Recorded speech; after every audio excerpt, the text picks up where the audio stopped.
ನಮಸ್ಕಾರ ಅಭ್ಯರ್ಥಿಗಳೇ, ಹೇಗಿದ್ದೀರಿ ಎಲ್ಲರೂ? ಈಗಾಗಲೇ ನಿಮ್ಗಳಿಗೆ ಏನಪ್ಪ ಅಂತಂದರೆ 3ನೇ ಸುತ್ತಿನ ರಿಸಲ್ಟ್ ಅನೌನ್ಸ್‌ಮೆಂಟ್ ಆಗಿದೆ. ಅಡ್ಮಿಷನ್ ಆಗಲಿಕ್ಕೆ ದಿನಾಂಕಗಳನ್ನು ಕೂಡ ಕೊಟ್ಟಿರುವಂಥದ್ದು. ನೋಡಿ ನೀವೆಲ್ಲ ಈಗ ತುಂಬ ದಿನ ಕಡಿಮಿದೆ. ಮೇ ಬಿ 2 ದಿನಸುಗಳು ಮಾತ್ರ ಇರುವಂಥದ್ದು. ಇವತ್ತಿಗೆ 6 ತಾರೀಕು ಮುಗಿದೋಯ್ತು. ಆ್ಯಸ್ ಪರ್ ದ ನೋಟಿಫಿಕೇಷನ್ ಪ್ರಕಾರ ನಿಮಗೆ ತೋರಿಸಿಬಿಡ್ತೇನೆ ಒಂದ್ಸಲ. ನಿಮಗೆ ಕಾಲೇಜ್ ಇಷ್ಟ ಆಗಿದ್ದು ಅದನ್ನು ಫೀಸ್ ಪೇಮೆಂಟನ್ನು ಮಾಡಿ ನೋಡಲ್ ಸೆಂಟ್ರಿಗೆ ಹೋಗಿ ಡಾಕ್ಯುಮೆಂಟ್ ವೆರಿಫಿಕೇಷನ್ ಮಾಡಿಸ್ಕೊಂಡು ಆರ್ಡರ್ ಕಾಪಿ ತೊಗೊಂಡು ಹೋಗಲಿಕ್ಕೆ ನಿಮಗೆ 8ನೇ ತಾರೀಕಿಗೆ ಕೊನೆ ದಿನಾಂಕ. 8ನೇ ತಾರೀಕಿನ ಒಳಗಡೆ ನೀವು ಅಡ್ಮಿಷನ್ ಆಗ್ಬೋದು. ಇಲ್ಲಪ್ಪ ಅಂತಂದ್ರೆ ಆಪ್ಟೆಡ್ ಫಾರ್ ನೆಕ್ಸ್ಟ್ ರೌಂಡ್ ಅಂತ ಚಾಯ್ಸ್ ಮಾಡ್ಕೋಬೇಕು.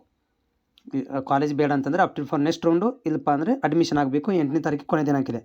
8ನೇ ತಾರೀಕಿನ ಒಳಗಡೆ ಆ್ಯಸ್ ಪರ್ ದ ನೋಟಿಫಿಕೇಷನ್ ಪ್ರಕಾರ ಹೇಳ್ತಿರುವಂಥದ್ದು 8/1/2026 ನಿಮಗೆ ಕೊನೆ ದಿನಾಂಕ. ಅಂದರೆ ನಾಳೆ ಒಂದಿನ ಇರುವಂಥದ್ದು. ನಾಡ್ದು ಕೂಡ ಹೋಗ್ಬೋದು. 8ನೇ ತಾರೀಕು ಲಾಸ್ಟ್ ಡೇಟ್ ಇರೋದ್ರಿಂದ 5 ಗಂಟೆ ಒಳಗಡೆ ಹೋಗಬೇಕು, ಅರ್ಜೆಂಟ್ ಆಗುತ್ತೆ. ಹೀಗಾಗಿ ನೀವು ನಾಳೆಗೆ ಯಾರೆಲ್ಲ ಇದ್ದೀರಿ ನಾಳೆಗೆ ಹೋಗಿಬಿಡಿ.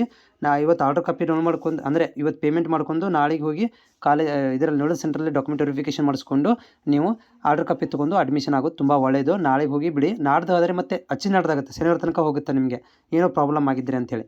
ಸೊ ಹೀಗಾಗಿ ಇನ್ನೂ ಒಂದಿನ ಆ್ಯಸ್ ಪರ್ ದ ಇದ್ರ ಪ್ರಕಾರ ಏನಪ್ಪ ಅಂತಂದರೆ 2 ದಿನ ಇರುವಂಥದ್ದು. ನನ್ನ ಪ್ರಕಾರ ಒಂದು ದಿನ ಇರೋದು 8ನೇ ತಾರೀಕಿನ ಒಳಗಡೆ ಅಂತ ಹೇಳಿದ್ದಾರೆ. ನೀವು ಬೆಟ್ರ್ 7ನೇ ತಾರೀಕಿಗೆ ಹೋಗಿ ಅಡ್ಮಿಷನ್ ಮಾಡಿಸಿಬಿಡಿ. 8ನೇ ತಾರೀಕಿಗೆ ಕೊನೆ ದಿನಾಂಕ ಇದೆ ಅಡ್ಮಿಷನ್ ಆಗಲಿಕ್ಕೆ.